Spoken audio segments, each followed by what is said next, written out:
ফটোশপে কিভাবে সুন্দরভাবে light effect দেওয়া যায় বিভিন্ন ছবির উপরে, আসুন সেটা দেখি।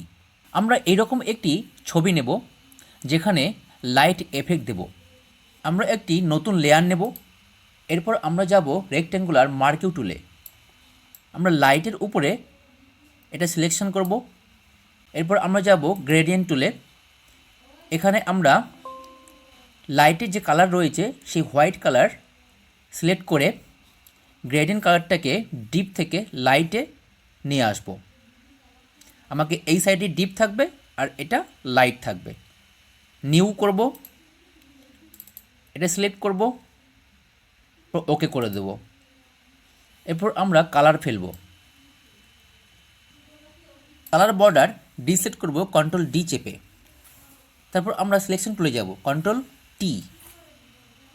এরপর আমরা রাইট ক্লিক করব, পার্সপেক্টিভে যাব। এখান থেকে আমরা লাইটের সাইজ অনুযায়ী এই শ্যাডোটিকে সিলেক্ট করব। এরপর আমরা যাব ফিল্টারে, তারপর ব্লার, তারপর এখানে গ্যাসিয়ান ব্লার। এখানে আমরা 16.9 বা 17 পিক্সেল রাখলেই রেডিয়াসটি ঠিক থাকবে এবং শ্যাডোটি খুব সুন্দরভাবে লাইট থেকে পড়বে।